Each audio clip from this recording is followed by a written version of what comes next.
On passe au sport et en l'absence de Christophe Borel, excusez, je fais appel à Julien Beauchot pour nous présenter les délibérations qui concernent le sport. La première, c'est l'Atout Jeune. Oui, un marronnier du mois de décembre.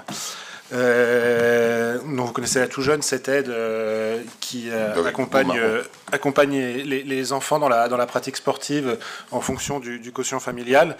Et donc, alors ce qu'on va voter ce soir, ce sont des subventions à des associations, mais voilà, c'est des associations qui ont volontairement minoré leur licence et leurs frais d'inscription, qui aujourd'hui sont remboursés. Donc voilà, c'est une démarche qui est aussi volontaire de la part des associations, et on les en remercie.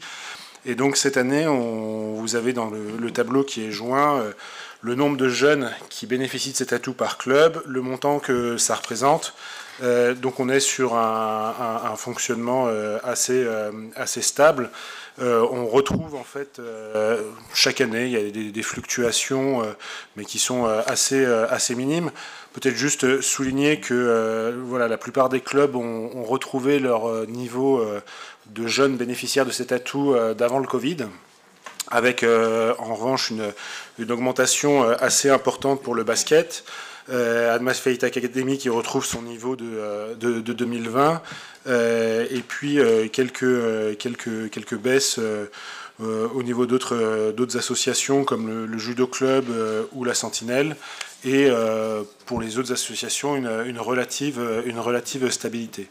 Donc ce soir, la subvention qui est proposée, qui est répartie entre les différents clubs, va concerner l'activité sportive de 774 jeunes sur la commune. Donc voilà, des personnes qui ont fait la démarche de demander cette aide, pour un budget total de 39 198 €.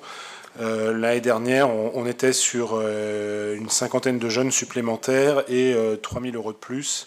Mais voilà, on a eu un pic, c'est vrai que c'est cyclique, et puis ça dépend des années et de l'information que font les clubs. Donc voilà, c'est la subvention que vous avez proposée ce soir, en remerciant les clubs qui jouent le jeu et qui acceptent que pendant plusieurs mois après septembre, ils n'ont pas tout l'argent qui est rentré dans la caisse, et c'est seulement plus tard que la commune le fait, et on les en remercie. Merci. Monsieur Boucher, vous vouliez... Juste dire un mot, puisque je ne sais pas si vous vous rappelez, le mois dernier, nous avions voté les bons vacances.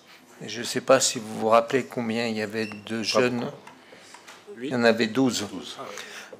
Voilà, il y en avait 12, et nous étions un peu en état de déprime, entre guillemets, à ce moment-là, de constater le peu d'impact qu'avaient ces bons vacances, enfin le peu de familles qui en profitaient.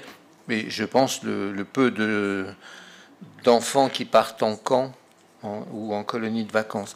Bon, ici, alors, même si c'est un marronnier de fin d'année, c'est un marronnier quand même qui fait beaucoup de marrons, je trouve. Donc, il y a beaucoup de familles qui profitent de cet atout jeune. Ça fonctionne bien. Alors, c'est variable d'une année à l'autre, mais toujours avec un nombre important d'enfants et de familles qui en profitent, et c'est quand même à souligner. Enfin, voilà, de temps en temps on déprime, et de temps en temps je pense qu'il faut se réjouir.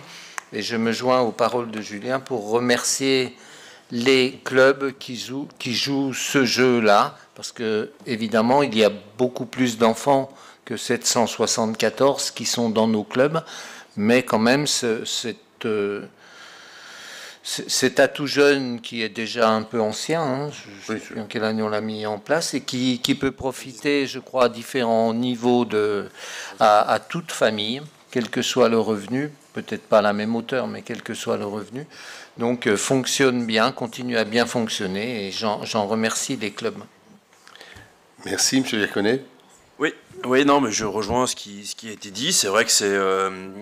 J'allais faire en plus le parallèle avec les bons qu'on a évoqués le mois dernier, et c'est vrai qu'il était un peu alarmiste et déprimant. Là, ce qui est intéressant aussi, c'est finalement aussi l'éventail de sport qui est pratiqué finalement, parce que ça, enfin voilà, que ce soit du tir à l'arc, du rugby, du taekwondo, enfin voilà, il y a plein de sports qui sont représentés. alors certes, bien sûr, il y a des pôles massifs qu'on retrouve régulièrement, comme le foot ou peut-être le basket et le judo, même si le judo pour moi reste quand même quelque chose de très annemassien malgré tout. Mais c'est vrai que c'est plutôt intéressant. La question qu'on se pose, effectivement, il y a une cinquantaine de jeunes qui par rapport à l'année dernière en moins. Est-ce qu'on sait à peu près le nombre de jeunes qui pourraient bénéficier sur la ville d'Annemasse de moins de 18 ans en fonction des quotients familiaux que l'on connaît également, que ce soit par d'autres biais? Est-ce qu'on est capable d'estimer le volume total de jeunes qui pourraient bénéficier de ces atouts jeunes, ce qui pourrait donner aussi à peu près une vision de ceux qui en bénéficient? Et on en revient finalement à ce qu'on disait en introduction avec les assises du Perrier, de se dire peut-être qu'il y en a encore qui ignorent finalement. Autant pour les bons, on en est quasiment tous certains qu'ils l'ignorent, puisqu'il n'y en a que 12 sur beaucoup. Mais là, on pourrait se dire qu'il y a encore des jeunes qui pourraient découvrir des sports différents par le biais de ces atouts jeunes, autres bien sûr que le foot, le basket et le judo. Je pense qu'on peut répondre quasiment à toutes les volontés des jeunes dans le sport aujourd'hui à Annemasse. Je ne dis pas que c'est impossible, hein, mais ça me semble être un très très gros travail, y compris d'aller chercher dans les documents des clubs. C'est les clubs qui ont les licences. C'est vrai que c'est compliqué. Déjà, tous les jeunes ne veulent pas faire du sport. Pour avoir été non pratiquant pendant de longues années, je peux le dire, sur le sport.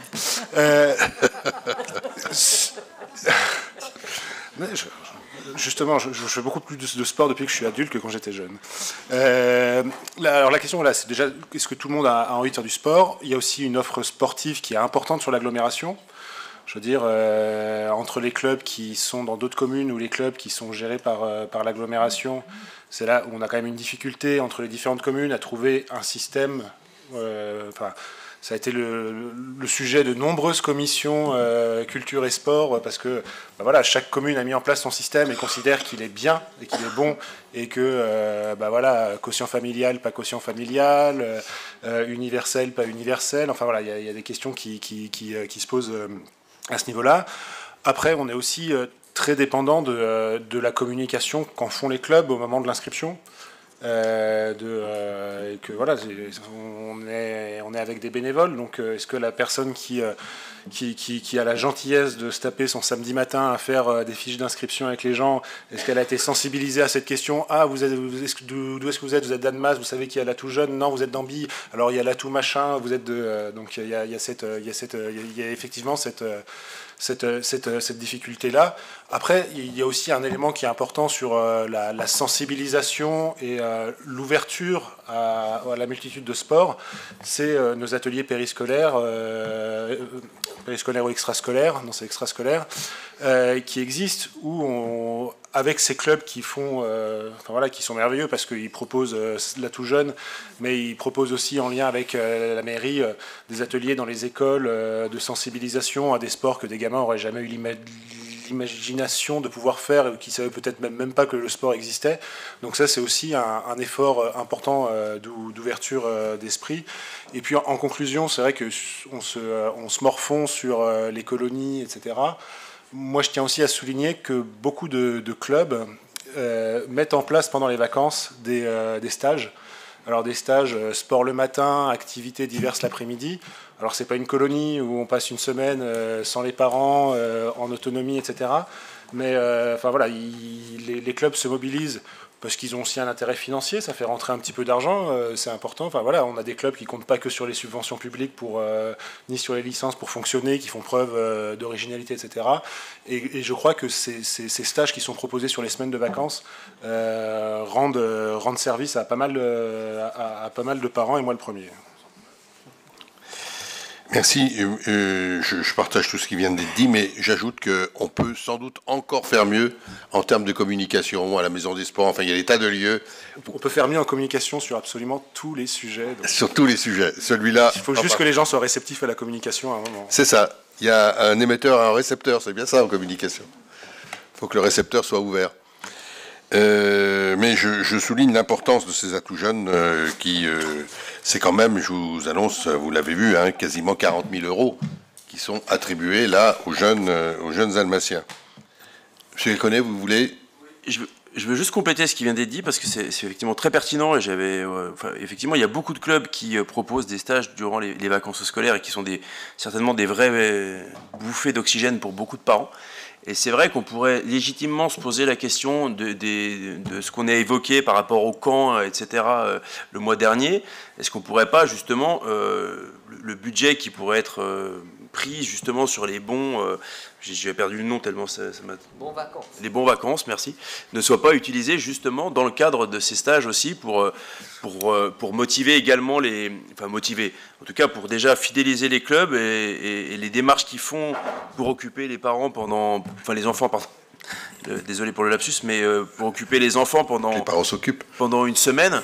Et c'est vrai que ça pourrait être aussi une solution, et les remarques sont extrêmement pertinentes de Julien Beauchot par rapport à ces semaines de vacances très bien occupées par les clubs de sport, par beaucoup de clubs. Je pense qu'il y a un travail qui est d'ailleurs en cours aujourd'hui par le service des sports sur une meilleure connaissance et utilisation de cela. Mais pour en revenir aux assises, je ne suis évidemment pas allé dans le détail, mais la demande sportive est extrêmement importante et il va falloir qu'on se pose des questions, qu'on travaille avec les clubs pour répondre à cette demande, parce que c'est les clubs qui sont le mieux à même de répondre.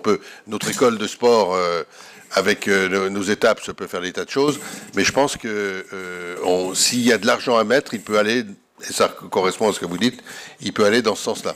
C'est vraiment une des lignes qu'il faut que l'on approfondisse dans les conclusions des assises. Merci.